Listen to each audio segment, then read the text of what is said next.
R C circuit, ठीक है। Graph कैसा, सर्किट कैसा बनाओगे? हाँ ठीक है, मतलब AC पढ़ रहे हैं, अब तो समझ में आ ही गया होगा 2 दिन में। ऐसा है, ये लगा दिया, ये है एक R, ये है एक C, और ये है V is equal to V naught sine omega T. ऐसा लिखा अगर मैंने, ठीक है, 1 मिनट रुक जाओ, लिखना मत।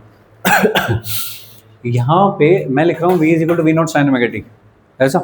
अब तक पीछे में ये लिखता है, अगर मैंने इंडक्टर में V ना लिख के I लिखा होता तो क्या मेरा आसान कैलकुलेशन होती? इंडक्टर में अगर मैंने यहाँ पे I is equal to I naught sine omega T लिखा होता तो मुझको इंडक्टर में वोल्टेज निकालना था, तो वो सीधे L D I upon D T होके जल्दी आता है कि नहीं? ठीक है, तो वो लेने से फ़ायदा होगा मुझको। अब मैं सोच समझ के लूँगा क्या लेने से फ़ायदा होगा मुझको। बताइए, ये दोनों कैसे लगे हैं? सीरीज़ में। सीरीज़ में क्या चीज़ सेम होती है, क्या डिफरेंट होती है? करंट दोनों में सेम होगा। तो ऐसी चीज़ लो जो कम से कम इंडक्टेंस प्रोड्यूस करे। तो अगर किसी इंस्टेंट पे यहाँ पे करंट है I, तो इसमें जो करंट होगा इसमें जो करंट होगा सेम ही होगा, मतलब उसका जो वेरिएशन होगा वो दोनों के लिए सेम होगा। तो इसलिए मैं इस सोर्स को क्या लेना चाहूँगा? I not sine omega T, ऐसा लिया मैंने, ठीक है। Current is same for both of them, लेकिन क्या वोल्टेज भी सेम होगा इनके क्रॉस? नहीं, इसके क्रॉस वोल्टेज है VR, इसके क्रॉस वोल्टेज है VC। तो वोल्टेज अक्रॉस रेसिस्टर VR क्या लिखा जाएगा? IR, सही। I कितना है? I not sine omega T into R, ऐसा लिख दूँ। I नॉट इंटू R, ये क्या चीज़ होगी? V नॉट, लेकिन किसके क्रॉस V नॉट? रेसिस्टर के क्रॉस V नॉट, इसकी मैक्सिमम वैल्यू। तो साइन ओमेगा टी, ये कौन आ गया? VR। रेसिस्टर के अक्रॉस वोल्टेज कैसे बदल रहा है? तो रेसिस्टर में तो वोल्टेज ठीक वैसे ही बदलता है जैसे करंट बदलता है। तो करंट कैसे बदल रहा था? साइन से। तो ये भी किससे? साइन से। कोई फेज डिफरेंस नहीं है दोनों में, दोनों सेम फेज में है, सही। नेक्स्ट आते हैं, वोल्टेज अक्रॉस कैपेसिटर VC, ठीक है। कैसा होता है वोल्टेज अक्रॉस कैपेसिटर? अब या तो भाई फिर Q बाई सी लिखो, इसको इंटीग्रेशन I डी टी करो अपॉन C करो और तब जाकर सॉल्व करो, या फिर पहले जो कर चुके हो उसका फ़ायदा उठाओ, ठीक है। पहले जो कुछ हम कर चुके हैं उससे हमने क्या सीखा कि कैपेसिटर में वोल्टेज आगे होता है पीछे होता है? पीछे। कैपेसिटर में करंट आगे होता है। तो अगर मैं वोल्टेज लेना तो 90 डिग्री पीछे लिखूंगा उसको। तो यहाँ पे क्या आएगा बताइए? I naught X C sine omega T minus pi by 2। अब देख लो, समझे क्या? वोल्टेज में, सॉरी, कैपेसिटर में करंट 90 डिग्री आगे होता है, या फिर कहो कि वोल्टेज 90 डिग्री पीछे होता है। तो भाई इस बार तुमको क्या लिखने को मिला? करंट दे रखा है तुमको, तो वोल्टेज लिखोगे ना। तो वोल्टेज क्या लिखोगे कैपेसिटर के लिए? 90 डिग्री पीछे, तो माइनस पाई बाई 2 लिखना है, सही। यहाँ पे क्या चीज़ आएगी? V not, maximum voltage across capacitor कितना हो सकता है, वो आएगा। तो भाई जैसे यहाँ पे आ रहा है I into resistance, current into resistance, तो उसके लिए रेसिस्टेंस वाला काम कौन करता है? रिएक्टेंस, है ना। तो ये हो गया। तो ये वाली पूरी चीज़ क्या हो गई? VC नॉट, कैपेसिटर के अक्रॉस वोल्टेज की मैक्सिमम वैल्यू, और साथ में कौन हो गया? Sign omega T minus pi by 2 is VC। बोलो, समझे क्या? सर्किट हो गया, इक्वेशंस हो गई, दोनों के क्रॉस पता लग गया क्या क्या होता है, ऐसा, सही। इसके बाद क्या होता है आगे? ग्राफ होता है, ठीक बात है। ग्राफ क्या बनाओगे बताओ? क्या ग्राफ बनाओगे? करंट का ग्राफ बनाओगे सबसे पहले, जो बेस होता है सबसे पहले इसका बना देते हैं। फिर उसके बाद देखते हैं कि वोल्टेज क्या क्या कर रहे हैं। अब ये वोल्टेज अलग तरीके से आएगा, सॉरी ये तो साथ में ही आएगा करंट के साथ फेज में, लेकिन ये तो अलग तरीके से आएगा। 3 ग्राफ बनाने पड़ेंगे, और अगर कहीं इसमें और 2-4 एलिमेंट हो जाए तो उतने ग्राफ बनाने पड़ेंगे, सही है। तो अब ग्राफ कुछ काम की इंफॉर्मेशन नहीं दे रहा, वो और कॉम्प्लेक्स कर देगा सारी सिचुएशन को, तो सीधे बनेगा फेजर। फेजर बनाना है भाई इसका मुझे। देखिए, तो करंट क्योंकि दोनों में सेम है, एक साइड मान लिया करंट को, दोनों में करंट सेम है, तो वी आर कहाँ है? क्या यहीं पे है वी आर? वी आर ऐसे ही है। और वी सी कहाँ है?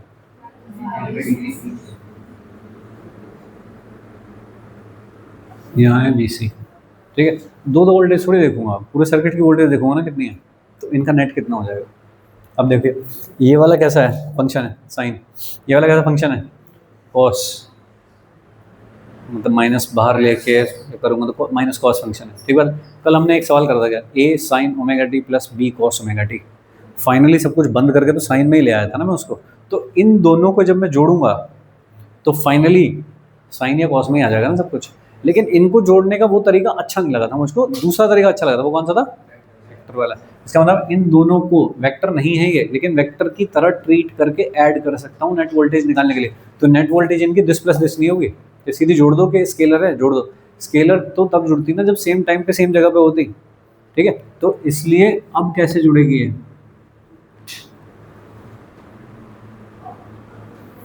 ये है नेट वोल्टेज V। तो बताइए नेट वोल्टेज V कितनी होगी? V इज इक्वल टू, बताओ कितना, V C square plus V R square का अंडर रूट। ऐसी होगी क्या? कल काम किया है एक बार हमने, वही कर रहे हैं वापस, कि वेक्टर की तरह से ट्रीट किया जा सकता है इनको, क्योंकि इनके फॉर्मूले वेक्टर जैसे आ रहे हैं, बाकी इनका वेक्टर से कोई लेना देना नहीं है। ठीक है, क्योंकि फॉर्मूले सेम आ रहे हैं इसलिए। ये समझे नेट वोल्टेज कितनी होगी? तो सही। अब नेट वोल्टेज करंट से लीड कर रही है, लैग कर रही है? लैग कर रही है, पीछे ही तो चल रही है। कितना पीछे चल रही है? कितना एंगल है? tan five. tan फाइव बताओ कितना होगा? This upon this, perpendicular upon base, तो V C upon V R. जब भी कभी वेक्टर का समेशन करते हो तो मैग्नीट्यूड बताते हो और एंगल भी तो बताते हो, तो मैग्नीट्यूड तो बताया, एंगल भी तो बताया कि कहाँ पे है नेट वाली जो वोल्टेज वो कहाँ पे है। सही। तो देखिए इक्वेशंस कैसे लिखी जाएंगी? अगर current I is equal to I naught, चलो अभी नहीं लिख रहे, पहले काम की चीज़ कर लो आगे। वी सी क्या चीज़ है? क्या वो है आई एक्स सी? और वी आर कौन है? क्या वो है आई आर? करंट तो सेम है दोनों में, तो इसलिए उसे आई एक्स सी लिख दिया, तो इसको आई आर लिख दिया, आई से आई कैंसिल हुआ। तो क्या tan फाइव का एक और फॉर्मूला लिखा जा सकता है, वो है एक्स सी अपॉन आर। तो ये हुआ tan फाइव के लिए एक फॉर्मूला के tan फाइव कि वोल्टेज कितने एंगल पीछे चल रहा है करंट से, वो कैसे निकाला जाता है? एक्स सी अपॉन आर करके निकाला जाता है। और एक्स सी क्या होता है? वन अपॉन ओमेगा सी होता है। उनकी वैल्यू दे रखी होगी, उससे tan फाइव निकालूंगा कितना पीछे चल रहा है। बोलिए समझे क्या? सही। ये हो गई नेट वोल्टेज कितनी है। सही। V is equal to under root of V C square plus V R square, under root of V C कौन होती है? आई एक्स सी का स्क्वायर प्लस ये कौन है? आई आर का स्क्वायर। क्या मैं इसमें से आई कॉमन ले पाऊंगा? तो X C square plus R square is equal to V. ऐसा V में इस I से डिवाइड कर दो। V क्या है? ये नेट वोल्टेज, और I क्या है? Net current. तो V अपॉन I ये क्या चीज़ होगा? V अपॉन I रेजिस्टेंस है तो, लेकिन इस रेजिस्टेंस में कौन कौन शामिल है? रेसिस्टर भी है और कैपेसिटर भी है। इसका मतलब ये रेसिस्टेंस नहीं है और ये रिएक्टेंस भी नहीं है पूरी तरह से, क्योंकि दोनों शामिल हैं इसमें। रेसिस्टर तो रेसिस्टर होता ही है, लेकिन कैपेसिटर का जो तुम एक्सी बताते हो वो रेसिस्टर की तरह बिहेव करता है, रेसिस्टर थोड़ी होता है वो, रिएक्टेंस है उसका नाम। इसका मतलब ये अलग ही चीज़ है कुछ, ना ये पूरी तरह से रेसिस्टेंस है ना ये पूरी तरह से रिएक्टेंस है। इसको कहते हैं जेड इम्पीडेंस। ठीक है, तो जब प्योर फॉर्म में है, कैपेसिटर है, इंडक्टर है, तब तो कहते हैं रिएक्टेंस। लेकिन अगर आर के साथ मिल के लगे हुए हों दोनों, तो फिर फाइनल चीज को कहते हैं इम्पीडेंस। ठीक बात। तो इम्पीडेंस क्या हो जाएगा बताइए? Z is equal to under root of R square plus X C square. ये है इम्पीडेंस। इम्पीडेंस कैसा लग रहा है? तो जैसे आर इधर रहा हो, एक्स सी इधर रहा हो और उनका नेट निकाला गया हो ऐसे, क्या ये वाला एंगल tan फाइव यही होगा, एक्स सी अपॉन आर। बोलिए समझे क्या? अरे ठीक है। अब देखिए फाइनली अगर कोई इक्वेशन लिखने को बोले तो एक तो खुद बताएगा कि भाई करंट तो ऐसा है, ठीक है, वोल्टेज बता दो क्या लिखी जाएगी। तो V for voltage is equal to, यहाँ क्या लिखा जाता है, वोल्टेज का मैक्सिमम। वोल्टेज का मैक्सिमम कैसे लिखा जाएगा, I नॉट इंटू क्या, इम्पीडेंस Z, सही, साथ में क्या, साइन ओमेगा टी। और वोल्टेज कहाँ है करंट के रेस्पेक्ट में, करंट से फाई पीछे चल रहा है, ऐसे लिखा जाएगा वोल्टेज। बोलो अभी समझे क्या, बात समझे? तो कैसे लिखा गया, फाइनली कितना हो गया, V naught sine omega T minus phi. Phi की वैल्यू क्या है, tan inverse X C by R. तो मैं फाई ही लिख देता हूँ, नहीं तो बड़ा सा लगेगा दिखने में। इस तरह से हो गया भाई फाइनल इक्वेशंस कैसे लिखी जाती हैं। तो ठीक है, यहाँ तक समझो। इसके बाद क्या होता है, फेजर बन गया। फेजर से ये सारी चीज़ करके देखिए मैंने, फेजर से निकला है सब कुछ, वेक्टर समेशन ये वो टाइप की चीज़ करते हुए फाइनली इक्वेशन लिखी कैसे लिखी जाएंगे कि ये दो वोल्टेज दो ना लिख के एक लिखूं तो कैसे लिखूंगा, ऐसे लिखूंगा I Z sine omega T minus five, ऐसा। नेक्स्ट आइए, पावर निकालनी है मुझको। इसमें पावर कैसे निकलती है, P is equal to V into I. V कितना है, ये वाला नेट दोनों का, तो कितना लिखा जाएगा, V naught sine omega T minus five, और आई को क्या लिखा जाएगा, I naught sine omega T. ठीक है, मुझे चाहिए एवरेज पावर, कैसे लिखते हैं, तो P D T upon D T एक टाइम इंटरवल के लिए, तो इसको तो T लिख दूँ सीधा, 1/T इंटीग्रेशन 0 to T, साथ में लिखो V not I not minus five और साइन ओमेगा टी, देखना सही लिख रहा हूँ क्या? अरे ठीक है। चलो इसको करो सॉल्व। देखिए V naught I naught by T, ये तो चीज़ बाहर हो गई, इंटीग्रेशन इसको कैसे सॉल्व करूँगा भाई, फाई तो कांस्टेंट है, फाई क्या चीज़ पे डिपेंड कर रहा है, देखो फाई कहाँ चला गया रे, ये रहा ऐसा। तो ये क्या चीज़ है, 1/ओमेगा CR। एक्स सी कौन है, 1/ओमेगा C, नीचे कौन है आर, तो क्या चीज़ है, फ्रीक्वेंसी CR इन पे डिपेंड कर रहा है। तो एक बार आपने सोर्स सेट कर दिया, आर और सी सेट कर दिया, तो ये चीज़ तो कांस्टेंट हो गई। कब बदलेगी ये चीज़, जब ओमेगा बदलोगे। तो अगर ये तीनों चीज़ें आपने कांस्टेंट कर रखी हैं तो फाई तो कांस्टेंट है यहाँ पे, लेकिन टी वेरिएबल है, टाइम तो लगातार चेंज हो ही रहा है। ठीक है, तो मैं इस फॉर्मूला को ओपन कर लेता हूँ, साइन ए माइनस बी को क्या होता है भाई, माइनस कॉस ओमेगा टी और साइन फाइव, और साथ में कौन है, sine omega T D T. ठीक है, sine omega T D T को भी मल्टीप्लाई करो, कितना हो जाएगा, sine square omega T cos five minus sine omega T cos omega T sine five. ठीक है, डी टी दो से मल्टीप्लाई डिवाइड करो, जब यहाँ पे 2 से मल्टीप्लाई कर दूंगा ये वाली चीज़ क्या हो जाएगी, 2 साइन स्क्वायर ओमेगा टी, उसको लिखता हूँ कॉस 2 ओमेगा टी के टर्म्स में, तो क्या लिखता हूँ 1 plus minus 1 minus cos 2 omega T, साथ में cos 5 minus sine 2 omega T sine 5 D T, ऐसा है सही।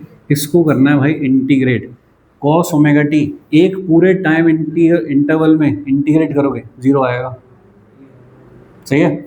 और साइन 2 ओमेगा टी को एक पूरे इंटरवल में 0 to T में इंटीग्रेट करोगे 0 आएगा, सही।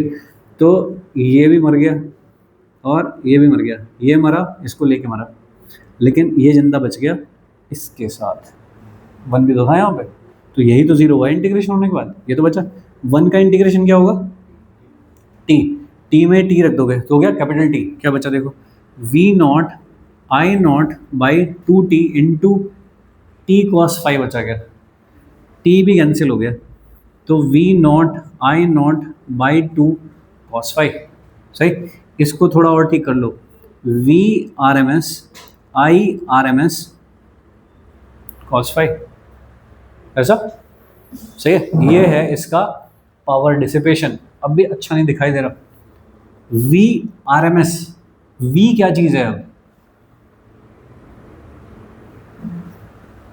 आई आर नहीं है, आई एक्स ही नहीं है, क्योंकि तुमने तो नेट वोल्टेज लिखी है ना ये वाली, तो नेट वोल्टेज किसके बराबर है, आई जेड के बराबर है नेट। तो इसको क्या लिख दूं बताइए, I R M S into Z into I R M S साथ में कॉस फाइव, ये कितना हो गया, I R M S square into Z cos five. Z cos five क्या है, ये है एवरेज पावर लॉस।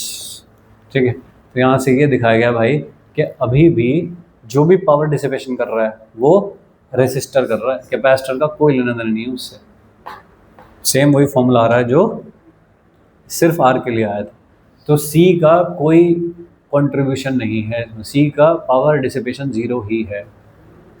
ठीक है, सारा पावर डिसिपेशन कर रहा है सिर्फ रेसिस्टर। फाइन, ये जो मैंने सारा काम किया, आगे जितने भी सर्किट हैं, R L R C L जो भी सर्किट है सर, सबके लिए कॉपी सेम है बिल्कुल, ये सारा काम। बस यहाँ पे कभी कभी प्लस आएगा, अगर आर एल सर्किट होगा तो वोल्टेज लीड करेगा, वोल्टेज लीड करेगा तो प्लस आएगा, प्लस आ जाएगा, प्लस आ जाएगा, प्लस आ जाएगा, प्लस आ जाएगा, क्या ही फर्क पड़ जाएगा। तो यहाँ भी प्लस आ जाएगा, क्या फर्क पड़ जाएगा, तो समझ पाए, बचेगा तो यही ना, बस सबके लिए यही आएगा एक्सप्रेशन, पावर का एक्सप्रेशन सेम है सबके लिए। ठीक है भाई लोग, एलसी में जीरो है, एलसी में जीरो आएगी।